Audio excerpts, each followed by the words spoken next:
Yo, c'est Noémie et aujourd'hui je vous retrouve pour vous présenter ma wishlist pour le mois de juillet. Au mois de juillet, il y a quand même vachement moins de sorties et c'est pas plus mal pour mon porte-monnaie.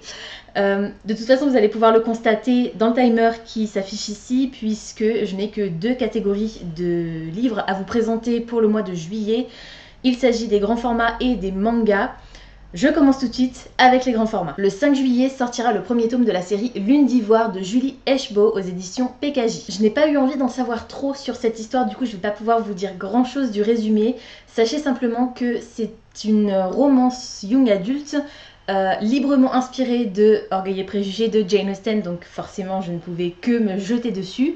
Et la petite particularité de cette romance, c'est qu'elle va se dérouler dans un contexte préhistorique. Le 9 juillet sortira Elementa de Sarah Bareilles Bergeron aux éditions ADA. On est dans un monde mystérieux où forces de la nature, forêts maudites et animaux compagnons se côtoient en harmonie. En théorie, on va rencontrer 2 jeunes sœurs qui sont en quête d'un établissement, je crois, qui va leur permettre d'apprivoiser leurs dons respectifs. Et en fait, tout au long de cette quête, elles vont se retrouver confrontées à des situations compliquées. Je vous présente maintenant Les secrets du manoir Beaujolais de Geneviève Cotte ou Côté. Je ne connais pas la prononciation du nom de l'autrice, j'en suis désolée. C'est toujours aux éditions ADA. Il s'agit, d'après le résumé, d'un thriller, je dirais, thriller psychologique peut-être. On a une jeune femme qui a vécu un accident il y a quelques années et qui culpabilise toujours des conséquences de cet accident, même si pour l'instant on n'en sait pas plus. Et elle va se retrouver invitée dans un manoir, ou bien elle a gagné un séjour dans un manoir. Et le propriétaire de ce manoir est bien décidé à jouer avec ses invités. Et voilà, ça me rappelle un petit peu Saw. Je crois que c'est dans le 3 ou dans le 2, qui sont tous coincés dans une maison. Bon, j'espère que ce sera pas horrifique dans la même veine, mais en tout cas ça a l'air assez intense comme histoire et du coup j'ai très hâte de la découvrir. Toujours aux éditions ADA sortira Lettre à mon assassin de Jocelyne Fortin. C'est un roman sur le ton de l'humour dans lequel on va suivre une journaliste qui est décédée et en fait on va suivre les lettres qu'elle écrit à son assassin et un petit peu son quotidien de revenant, esprit, fantôme, je ne sais pas encore trop quelle forme va prendre ce personnage, mais ça a l'air vachement sympa et c'est le côté humoristique qui m'attire le plus. Je vous ai déjà présenté cette série à de nombreuses reprises, du coup je ne vais pas m'attarder. Sachez que les éditions ADA au mois de juillet ressortent Hansel et Gretel, un des tomes de la collection Les Contes Interdits de Ivan Godbout. Juste pour rappel, il s'agit de réécriture macabre des contes de notre enfance. Et pour en finir avec les sorties en grand format, je vous présente toujours chez les éditions ADA Au nom de l'horreur de LP Sicard. Et alors ça va résonner un petit peu avec le titre que je vous présentais précédemment, puisqu'on va se retrouver ici dans un huis clos, dans un manoir qui est le théâtre d'événements assez sombres et même macabres. Et là je pense que ça va être vraiment beaucoup plus sombre que l'histoire dont je vous parlais avant. Là ça me fait limite plus penser à 10 petits nègres que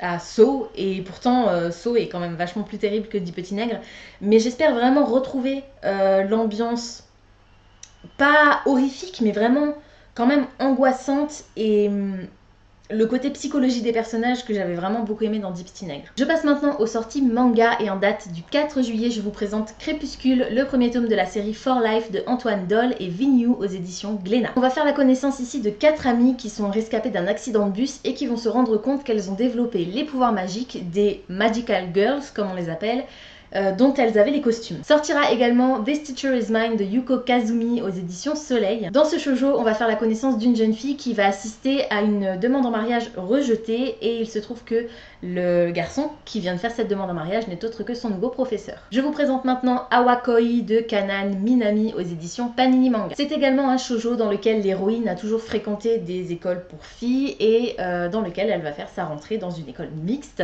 et elle va se rapprocher d'un groupe de filles assez populaire et malheureusement la soirée d'intégration ne va pas vraiment se dérouler comme elle l'avait espéré. Le 5 juillet sortira le premier tome de la série Beyond the Clouds de Nikkei aux éditions Kiyun. C'est sous-titré La fillette tombée du ciel, je ne sais pas s'il s'agit simplement du sous-titre de la série ou du titre de ce premier tome. En tout cas ce que je peux vous dire c'est qu'il s'agit d'un manga steampunk dans lequel on va faire la connaissance d'un jeune garçon qui travaille à l'usine, qui est son quotidien.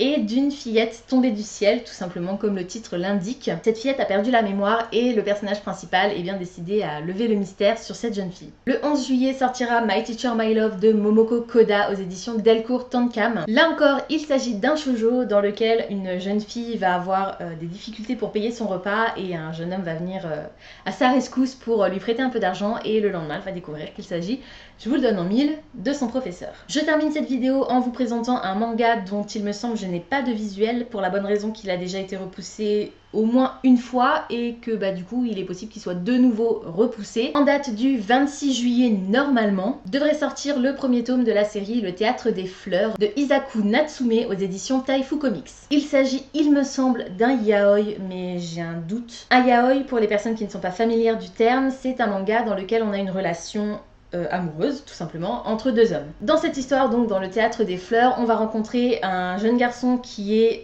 une étoile montante du théâtre et qui a un seul rival. Et malheureusement pour eux, ils vont devoir collaborer lors d'une représentation. Voilà, c'est tout pour aujourd'hui. J'espère que cette vidéo vous aura plu. Comme d'habitude, n'hésitez pas à me dire en commentaire si certains des livres que je vous ai présentés aujourd'hui vous intéressent. Pensez à vous abonner à la chaîne, à liker et à partager cette vidéo, ça me fera toujours plaisir. En attendant de vous retrouver, je vous souhaite d'excellentes lectures et je vous dis à très bientôt dans une prochaine vidéo. Ciao!